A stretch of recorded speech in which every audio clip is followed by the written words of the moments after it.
Hello, it's time for the Queensland Storyteller. I'm Kim Dodsworth. Peter Lingard of Melbourne is today's contributor. Peter's a man of parts. Now listen, I'll quote to you from his letter. I've sold ice cream, been a bank clerk, bookkeeper and barman, delivered milk, served in the Royal Marines, bounced leery customers in a London clip joint, and lots more.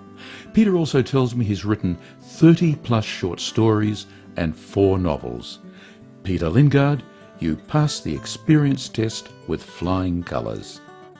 Peter's story today is called Chop Logic. It's set in Paris, time the French Revolution, theme the deadly work of a certain unforgiving lady fondly referred to by the revolutionaries as Madame la Guillotine.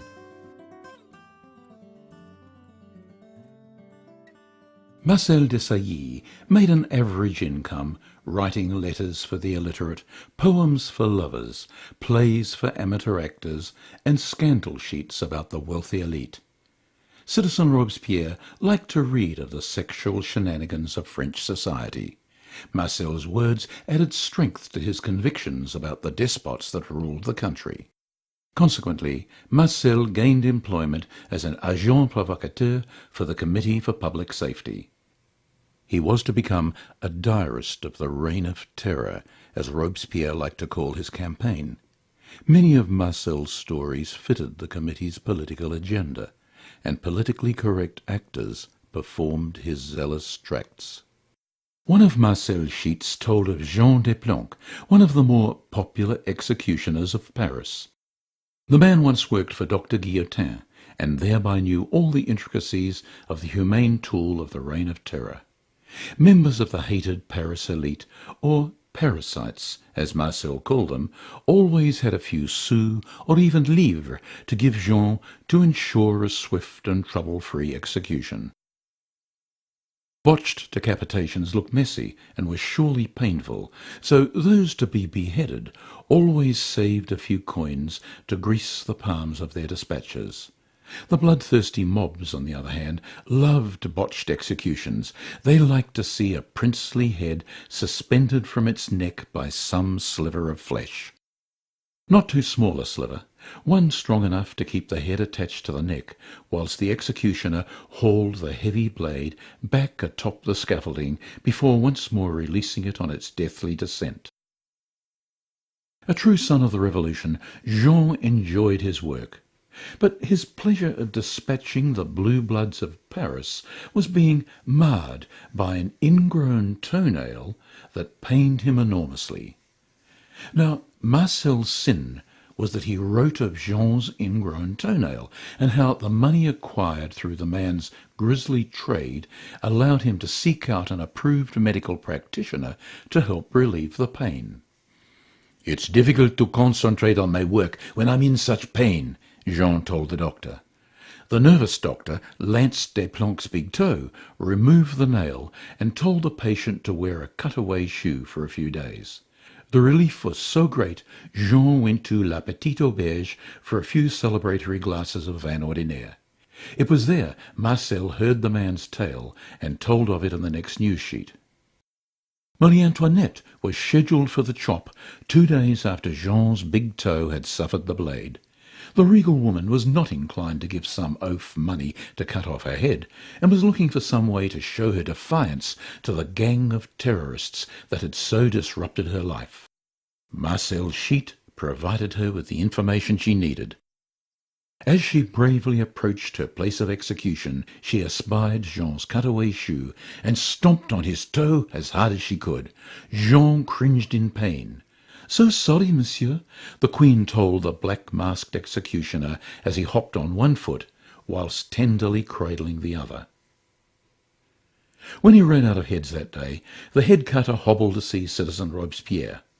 "If Marcel Desailly had not told of my toe, the Queen would not have known to stomp on it," he complained. "I want that man banned from my life. It's hard enough doing the job I do without some puny scribe making things worse for me." Robespierre agreed. He summoned Marcel to the offices of the Committee for Public Safety. "Desailly, you will cease all your jottings from this day. The committee no longer needs you. Find yourself a man's job and bother us no more.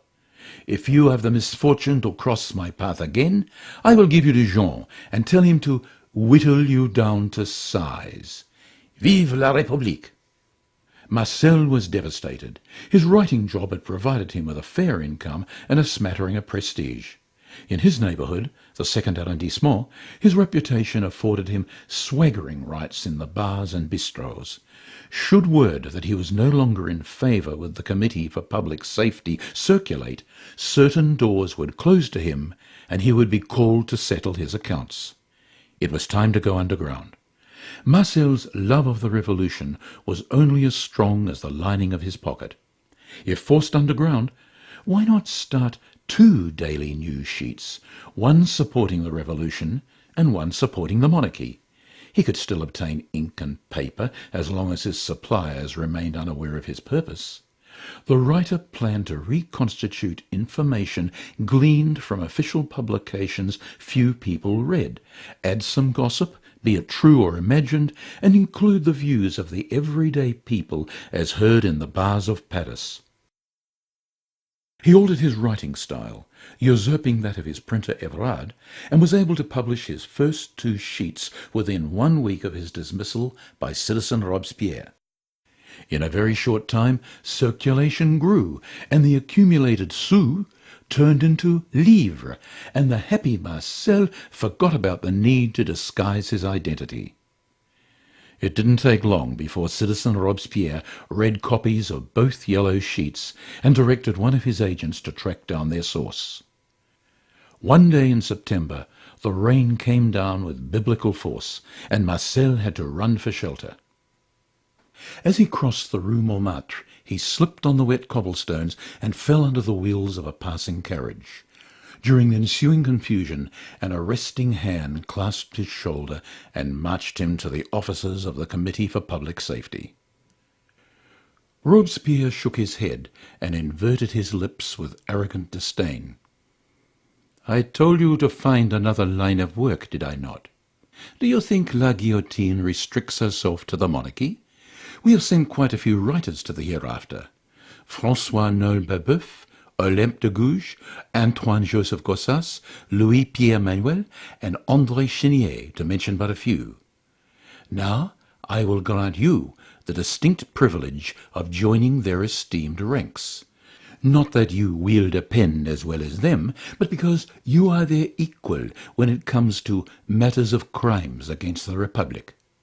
As a special favour, I will let our revered executioner, Jean Desplanques, dispatch you to whatever heavenly state exists for traitors. Bon voyage." Desplanques smiled evilly when he found Marcel in the condemned prisoner's holding pen. "We meet again, my friend. This time I'll have my way with you." The executioner drew a finger across his windpipe and winked at his victim. "I have a special wood for measly scribes. I'm off now to my storehouse to prepare it for you. Until tomorrow, mon ami, au revoir." The crowd cheered as the prisoners entered the square. Citizens hurled decaying vegetation and fusty insults with delight. The condemned were led up a flight of wooden stairs, then made to stand in line to await the attention of Jean Desplanques. Marcel was third in the line. Once the first 2 had been dispatched, Desplanques held up his hand to delay the positioning of Desailly. The masked executioner moved the blood-drenched, heavy wooden headrest aside and manoeuvred another block of wood into place. He pointed to it and smiled at Marcel.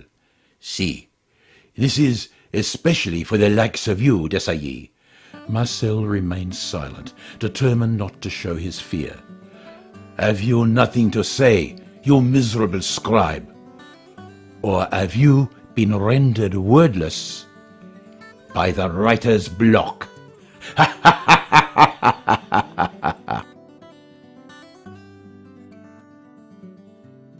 And that short story was Chop Logic by Peter Lingard of Melbourne. Thank you, Peter, for a great contribution to our program. I'm Kim Dodsworth, Queensland storyteller. I'll be back again this time next week with another short story of quality.